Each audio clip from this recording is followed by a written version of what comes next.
tiada kata yang manis selain ucapan syukur pada Bapa di surga, buat anugerah-Mu, buat kasih-Mu yang limpah dalam keluarga kami. Dan kami boleh ada sebagaimana ada karena Engkau. Sebagai tanda syukur kepada Tuhan, kami akan mesbah keluarga, mesbah pribadi. Kami naikkan pujian penyembahan, naikkan doa syafaat, dan kami rindu juga mendengarkan renungan firman-Mu.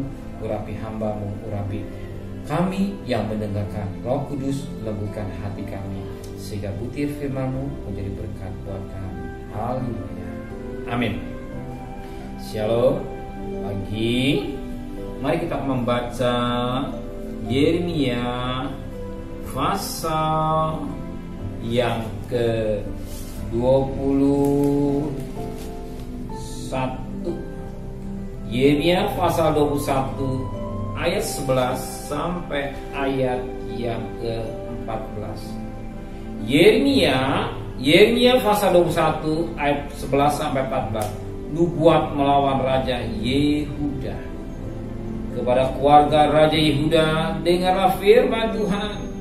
Beginilah firman Tuhan, hai keturunan Daud, jatuhkanlah hukum yang adil setiap pagi, dan lenyapkanlah dari tangan pemerasan orang yang dirampas haknya, supaya kehangatan murkaku jangan menyambar seperti api, dan menyala-nyala dengan tidak ada yang memadamkannya. Oleh karena perbuatan-perbuatanmu yang jahat, sesungguhnya aku akan menjadi lawanmu, hai kota yang di atas lembah, gunung batu di dataran.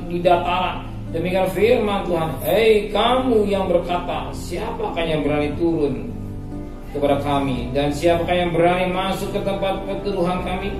Aku akan melakukan pembalasan kepadamu sesuai hasil perbuatanmu. Demikian firman Tuhan. Aku akan menyalakan api di hutannya, yang akan memakan habis segala sesuatu yang di sekitarnya. Kita lihat satu nubuat melawan Raja Yehuda. Dan kita tahu raja-raja Yehuda, rata-rata raja selain Raja Israel juga jahat. Raja Yehuda juga sebagian besar juga jahat.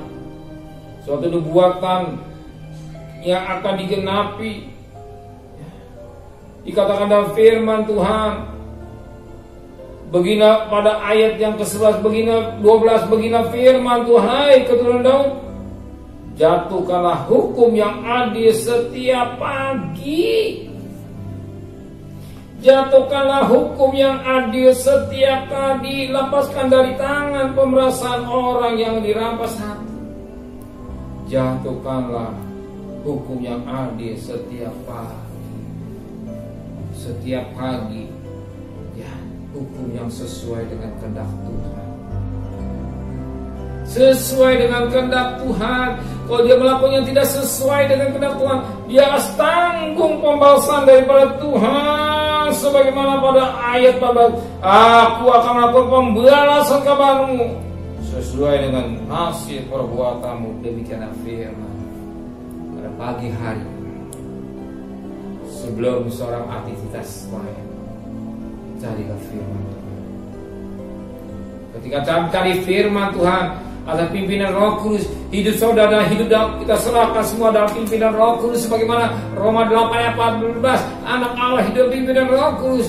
Apa yang kita pikirkan, apa yang kita lakukan sesuai dengan Roh Kudus. Lakukan yang baik, lakukan sesuai dengan firman Allah. Firman Tuhan katakan, dengarlah firman Tuhan, hai Daud, jatuhkan hukum yang adil setiap hari. Ternyata hukum yang dikerjakan dan adil, itulah perbuatan yang jahat. Tapi bagi kita pada pagi hari ini, sebelum kita marah ke selain, setelah kita mencari Tuhan, kita memikirkan perkara-perkara yang kekal, perkara-perkara yang bersih. Sebagaimana Kolose 1 ayat 2 dan 3, jika kau mati bersama, pikirkan perkara surga, perkara-perkara kekal, bukan perkara yang sia-sia. Perkara-perkara yang surga itu perkara-perkara yang di atas. Kita semua memikirkan hidup ini. Kita harus berpikir yang positif. Pikiran kita pada perkara itulah hidup dan pimpinan Roh Kudus, bukan merencanakan hal-hal yang jahat, hal yang tidak baik pada pagi hari. Siapa yang saya makan hari ini? siapa yang saya makan hari ini? Tidak, tapi kita pikirkan apa yang terkerjakan Tuhan. Hari ini saya harus kerja apa? Hiduplah dalam pimpinan Roh Kudus. Sebab Roh Kudus akan memimpin saudara pada pagi hari. Saudara begitu bekerja, hidup dalam pimpinan Roh Kudus, pikiran saudara pasti bersih. Tapi kalau saudara hidup pimpinan daging, pikiran saudara akan kotor. Biarlah pagi hari ini, sebentar saudara akan berangkat bekerja, izinkan Roh Kudus memimpin hidup saudara. Izinkan Roh Kudus berkarya di saudara, sehingga apa yang kita pikirkan dalam terang firman Allah yang tepat dan benar. Amin. Benar Bapa di surga, biarlah apa yang kami pikirkan pada pagi hari ini sesuai dengan kehendak Tuhan. Kalau firman membuat kabar Yehuda bahwa yang jahat dia tanggung sendiri akibatnya, apa dia tabur dia berhak menuai. Tetapi kami mau belajar firman Tuhan, kami menabur perkara-perkara yang bersih, perkara-perkara yang suci. Kami juga akan terima perkara-perkara yang suci Tuhan. Di kalamnya jas makan minum, Engkau sudah siapkan buat kami. Hikmat-Mu Kau berikan buat kami, sebagaimana Kau berikan Raja Salomo, sehingga kami bisa Engkau cukupkan segala kebutuhan kami. Kami serahkan keluarga kami, rumah tangga kami. Jangan sampai ada kluster keluarga.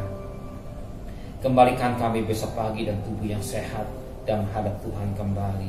Berkati Bapak Presiden, Wakil Presiden, para Menteri, para Gubernur, para Bupati, para Wali Kota, para Camat, para Lurah, para RW, para RT, para medis, para relawan, para TNI, para Polri, bahkan mereka-mereka Tuhan yang bekerja sedepan. Berkati hikmat yang dari Tuhan adanya untuk mengatur berperang melawan virus corona. Biarlah Engkau tahu keadaan negara kami, bangsa kami. Oh, Kau lihat ada banyak mereka yang masih COVID begitu merajalela Tuhan. Hanya mohon belas kasihan, mohon anugerah-Mu.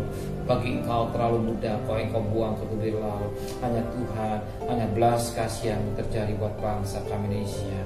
Biar yang sembuh semakin banyak, yang sakit semakin berkurang. Melalui vaksin juga mereka mau taat semua demi kebaikan buat mereka semua Tuhan. Terima kasih Bapa di surga. Terima kasih Tuhan. Saudara kekasih, terimalah berkat nikmat dari Allah Bapa, cinta kasih sayang dari Tuhan Yesus Kristus, dan berkat Roh Kudus menyertai saudara hari ini sampai Maranatha, Tuhan datang. Yang cinta Dia katakan